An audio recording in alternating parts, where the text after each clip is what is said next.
So you might have figured that out from what I was telling before. There's a lot of strange people out there. And it was like, let's say 8, 9 years ago, it was kind of really a bit annoying even. Whenever I came to a place the first time, there was already the craziest person in the whole area waiting for me to tell me his or her life story. It can be interesting, that's true, but it's also a bit tiring and it can get too much. But it's stopped with the pandemic, I think. The weirdos are not weird anymore. Nothing is like it was before. I don't know what happened there. But anyway, it was different in 2018 when I played a concert in the city of Dijon in France. You might know that. They are famous for mustard. Some people might know that. But they are also the home of a very nice little place called Chez Nous, where I played a very nice tour concert in 2018. Everything was just perfect.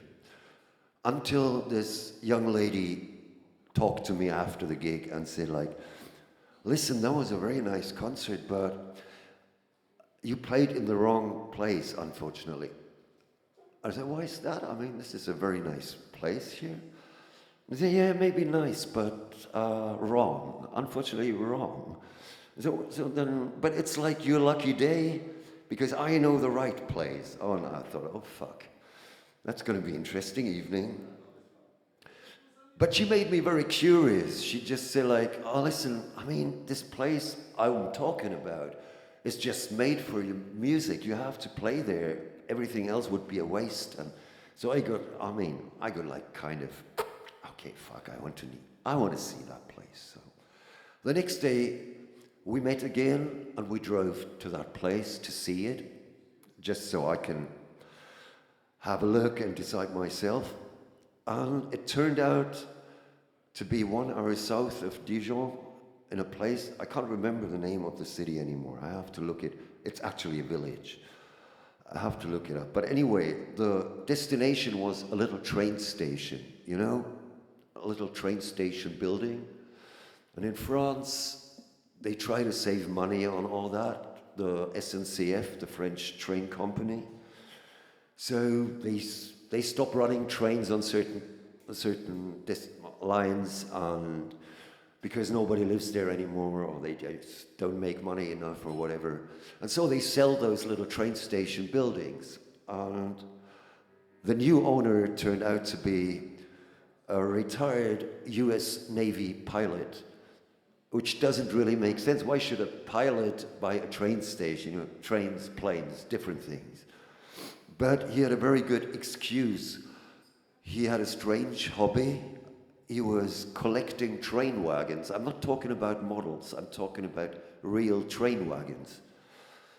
So it's very handy to have like a train station. You can put your collection there. And that was like really super beautiful. Like he had an Orient Express dining car and an Orient Express sleeping coach. All kind of really fancy luxury train wagons. It was super nice October weather, sun was shining, leaves were all colored. It was great. I really loved that place right away. So I said, okay, yeah, why not play a concert here? And he said, yeah, we can do that. But I have to show you my favorite train wagon. It's a special thing. It's a rarity. You can't get them anymore. That was super expensive. So I was getting really, really curious.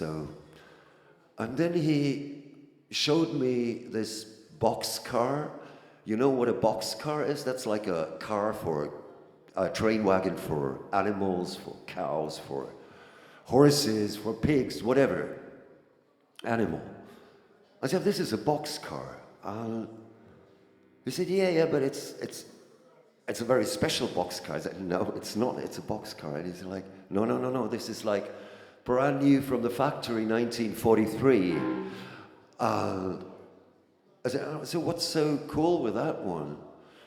And then he said, like, look at the details. And there was, figure that train wagon, there was a slide door in the middle. And on the left-hand side was a white sign with a number 8 in it. and a little horse. So you could easily tell 8 horses fit in that wagon. I said, yeah, I understand that. And then he said, yeah, but look on the other side of that door. There was also that white sign, but it was the number 40, the digit 40, and the Star of David. And that was when I decided I'm not going to play there. I don't know how you feel about that, but I'm not playing in front of wagons they used to get people into concentration camps to kill them. That's not exactly my cup of tea. This one's called 40 or 8.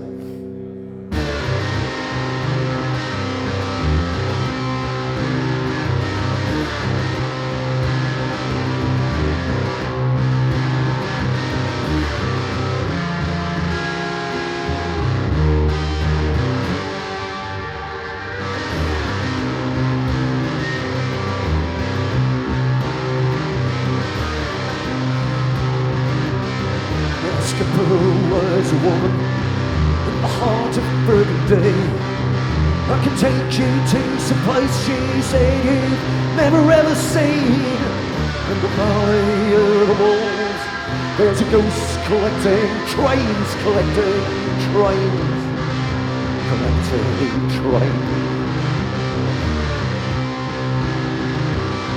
Well, the ghost spoke to the captain, are you up for something new? It is spend the night in Auschwitz like they did in 42. But they slipped into the barracks when the wardens were all gone, just to know how it feels, just to know how it feels.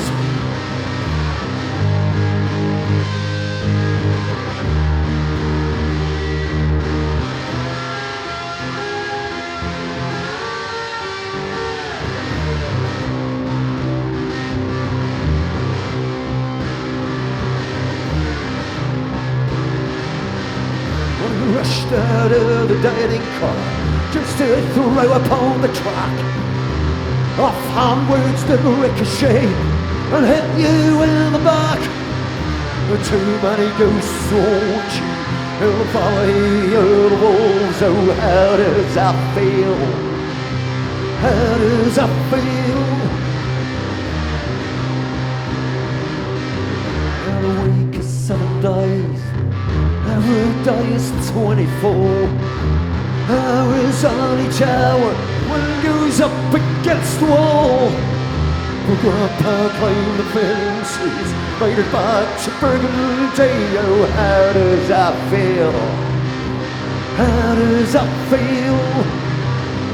There's an endless line of boxcars, they're all coloured army green, and stenciled on each boxcar's what's supposed to be squeezed down.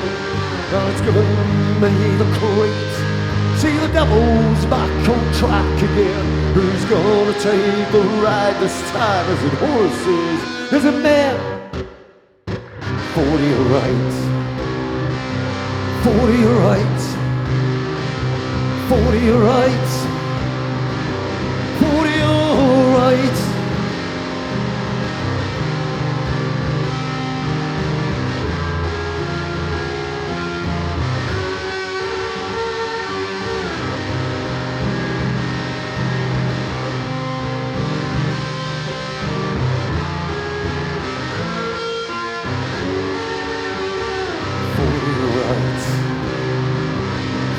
Right. They remember again the boxcars that they kept since 43. Now they start to line them up again for the likes of you and me. 40 right. 40 right. 40 right. 40 right. 40 right. 40 right. 40 right.